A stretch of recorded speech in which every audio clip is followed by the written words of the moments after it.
My partner was talking to his parents the other day, and they said their cable bill is going up to $350 a month. $350 a month? That's crazy. And that's just basic cable. The last time I had cable was in college, circa 2014-ish. It cost a fraction of that. It was actually cheaper bundling it with internet than getting internet by itself. So, it got me thinking. The biggest reason I miss cable is Adult Swim. It's always the first channel I turn on in a hotel room. I miss the bumps, you know, the iconic white text on a black screen. And they do funny little bits, like reading Adult Swim's random r/shower thoughts. I started wondering, is there a way to watch this without cable? Like, find a way to stream old broadcasts? Of course, I know about Toonami Aftermath. I used to watch it regularly back in the 2010s. I mean this in the best way possible. That site looks and feels like a relic now. Very nostalgic, old forum vibes. I just wanted to show you Toonami Aftermath, so I find the chat really distracting, so we'll just pop that bad boy out and close it. Bam, gone. You can full screen it, but like, remember the aspect ratio is from a time when it was like 4:3, because it was before flat screen TVs were a thing. Let's see what's on right now. You got what's coming up. Looks like it's Giant Robot Hour. Oh, big O. Ooh, oh my god. Okay, I might have to watch that in 30 minutes. Okay. But it's not quite what I'm looking for. It's more like original Adult Swim, where they had a guy swimming in the pool and it's like, no kids allowed. All kids out of the pool for Adult Swim.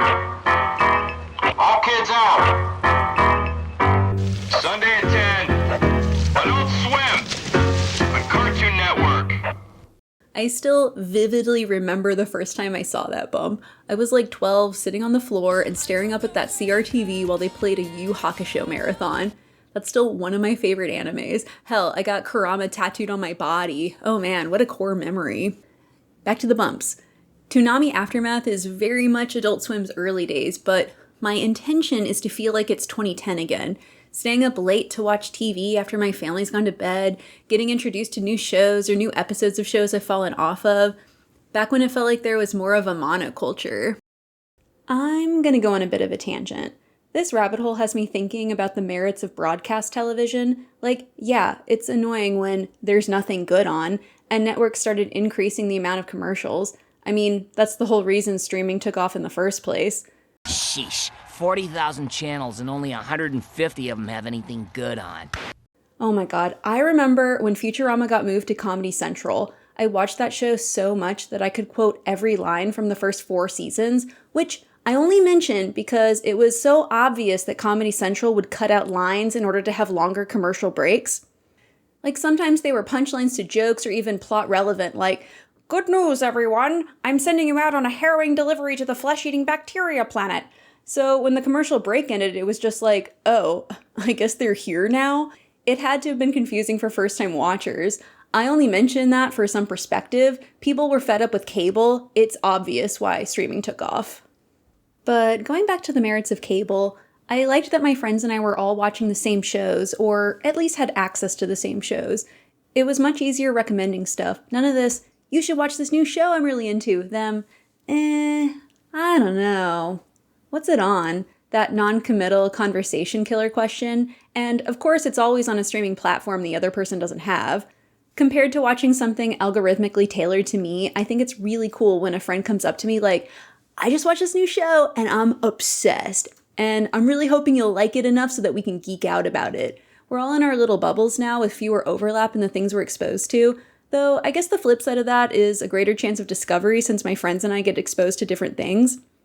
Coincidentally, I've been listening to the book Filter World on my work commutes, and I want to highlight this one specific line. For context, the author's talking about getting recommendations from people opposed to the almighty algorithm. Someone had to care enough to tell me what they liked, and I had to care enough to trust them and give it a fair try. Of course, don't picture me up on my high horse. I'm also guilty of not watching my friends' recommendations. I fully intend to, but my list grows faster than I can keep up with. I'm just exposed to so much, and it's also a matter of how easily accessible something is. Quite a dilemma. I'm getting off topic. Let's return to my hunt for streaming a TV broadcast on my computer. As usual, I turned to Reddit. Wouldn't you know it, someone created the exact site I was looking for.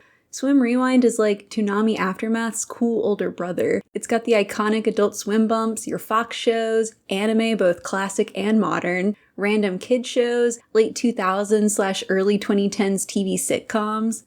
As for Swim Rewind, you got... looks like South Park's on right now. The chat's a lot more dead compared to Toonami Aftermath. Scroll down and you got the broadcast schedule. So South Park's on now, Rick and Morty's coming up. And it's usually pretty consistent, like based on like the day of the week. I've been defaulting to it lately. It's really nice being able to throw something up on the TV while I putter about the house.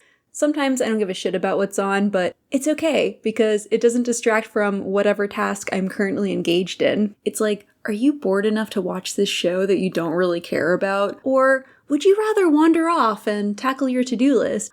Other times, a show will come on that stops me in my tracks and I'm locked in, baby. This happened the other day when I was putting together my new office chair. Isn't she beautiful? I'm jigsaw puzzling pieces together when all of a sudden I hear the Yu-Gi-Oh theme song. What a throwback! I still have my childhood cards. These were my favorites. Also, I have one of the only 4 Blue Eyes White Dragons in the world. Be jealous. Don't tell Kaiba. It was the episode where Taya and Yami are out on a date. She kicks some dude's ass at DDR and Yami geeks out at a card shop. I actually love a slice of life episode in an otherwise action-packed show. It reminds me of being a kid. I'm at the mercy of the TV schedule. It's the beauty of channel surfing. Tune in and it just drops you into a random episode like, whoa, I have no idea what's going on, but I dig it. And sometimes that leads to watching a whole show in its entirety, including previously abandoned shows where I could never get through the arduous slog of the first few episodes. The website's got some hiccups, like sometimes the stream will cut out and there will be a period of dead air or a show will end abruptly, cutting off the last few minutes. But overall, it's been scratching an itch for me, and I'm so thankful some random person put in the effort to create this site. This video is mostly just me spreading the good word. I just wanted to show y'all my TV setup. I have a micro PC hooked up to the TV as a monitor, and my partner had an old keyboard lying around. The brief backstory is, I was reminiscing about a time when I was last happy with technology, which was like 2014. I'd stream things to the Chromecast, and it just worked. None of this log into an app, we'll email you a code bullshit. The Chromecast was seamless. Eventually, they stopped software updates, and it quickly became incompatible with everything. I started thinking, how can I go back to that? Then I remembered before the Chromecast, I'd hook my laptop up to the TV. Well, laptops are bulky, and I don't really need it to have a screen. Enter my pride and joy, my son, baby PC.